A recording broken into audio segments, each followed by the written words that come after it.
क्या आपके कभी किसी अंग का ऑपरेशन हुआ है? और नहीं भी हुआ है तो अगर आप मान लीजिए हॉस्पिटल बेड पर आप लेटे हुए हो और आपकी सर्जरी चल रही है और इसी दौरान आपको अचानक से ऑपरेशन टेबल पर होश आ जाता है और आपको अपने शरीर में चीर कर अंदर जाते हुए मैकेनिकल इंस्ट्रूमेंट की दर्द समझ में आने लगे। भूलिए मत, ये आप ही का ऑपरेशन आपके आंखों के सामने हो रहा है और अब आपको उसी ऑपरेशन से हुए हर एक कड़ कड़ का दर्द महसूस हो रहा है। सच्चाई तो ये है, ऐसी घटनाएं आपकी सोच से भी ज्यादा कॉमन है। तो हमारे पास आंकड़े हैं वो इस तरह से दर्शाने वाले हैं, ऐसा भविष्य में किसी के साथ भी हो पाना बिल्कुल संभव है। तो इस वीडियो को पूरा अंत तक देखना। आज हम बात करने वाले हैं कुछ ऐसे लोगों के बारे में जो खुद पहले ही अनुभव कर चुके हैं और इस तरह की घटनाओं को भविष्य में रोकने के लिए क्या करना चाहिए, इसकी सीख हमें दे सकते हैं। बिना समय गवाए चलिए शुरू करते हैं। जनरली किसी भी सर्जरी के पहले पेशेंट को एनेस्थीसिया इंजेक्शन का डोज दिया जाता है। ये जनरल एनेस्थीसिया हमारे शरीर में दो काम करते हैं। सर्जरी के वक्त पेशेंट के शरीर को अनकॉन्शियस यानी बेहोश कर देते हैं, ये दर्द महसूस ही ना हो, और दूसरा न्यू मेमोरी नहीं क्रिएट करने देते, यानी कि सर्जरी के बाद उस पेशेंट के दिमाग में सर्जरी से लेकर कोई याददाश्त ना पहुँचे। और तो और हर साल दुनिया भर में 210 लाख से ज्यादा सर्जरीज होती हैं और कुछ सर्जरीज में पेशेंट के लिए जैसे उनका डरावना सपना सच हो जाता है। उन्हें एक कंडीशन जिसे कहा जाता है एनेस्थीसिया अवेयरनेस हो जाती है। इसका मतलब किसी भी सर्जरी या किसी भी ऑपरेशन के बीच में इंसान का होश में आ जाना और दर्द को बिल्कुल महसूस कर पाना, जैसे ही आम इंसान कर पाता है। पर बात यहाँ पर नहीं रुकती, क्योंकि यहाँ से परेशानी सिर्फ शुरू होती है।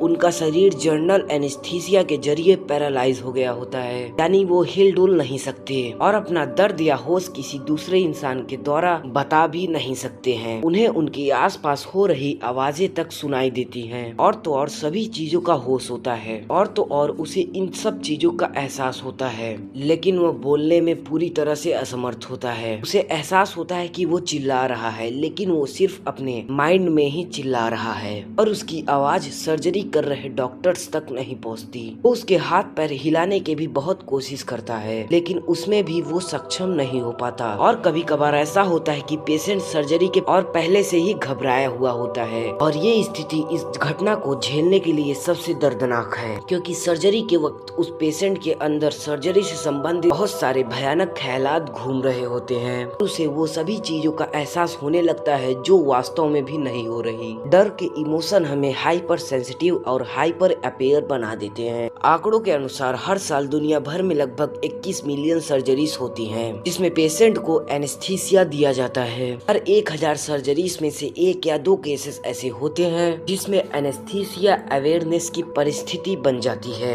मतलब हर साल 20,000 से 30,000 एनेस्थीसिया अवेयरनेस के केसेस उन पेशेंट में ज्यादा होते हैं जो काफी सारे मेडिकल कंडीशन से जूझ रहे होते हैं। 2004 में सिडनी विलियम्स नाम के एक पेशेंट की हार्ट सर्जरी होने वाली थी, जिसमें डॉक्टर्स ने उसको पहले बता दिया कि सर्जरी में उसके जिंदा रहने और मरने की चांसेस 50-50 रहने वाली है। जब डॉक्टर उसके ब्रेस्ट बोन को ओपन कर रहे थे ही उसे होश आ गया। वो ना हिल पा रहा था और ना ही आवाज निकाल पा रहा था, यहाँ तक कि वो रो भी नहीं पा रहा था, लेकिन वो डॉक्टर्स के बीच हो रही बातों को बिल्कुल सुन सकता था। उसके मुताबिक ये अनुभव उसके एक डरावने सपने जैसा था। उसने एक इंटरव्यू में बताया ये खौफ ऐसा था मानो उसे जिंदा ही जमीन में दफनाया जा रहा हो। इस ऑपरेशन के बाद उसकी जान तो बच गई, लेकिन इस ऑपरेशन का इसके दिमाग पर काफी गहरा असर पड़ा। तो दोस्तों आज की वीडियो में बस इतना ही। आगे मिलते हैं तब तक के नए इंटरेस्टेड टॉपिक के साथ। अगर आपको हमारी वीडियो पसंद आए तो वीडियो को लाइक कीजिए और चैनल को सब्सक्राइब करना ना भूलें।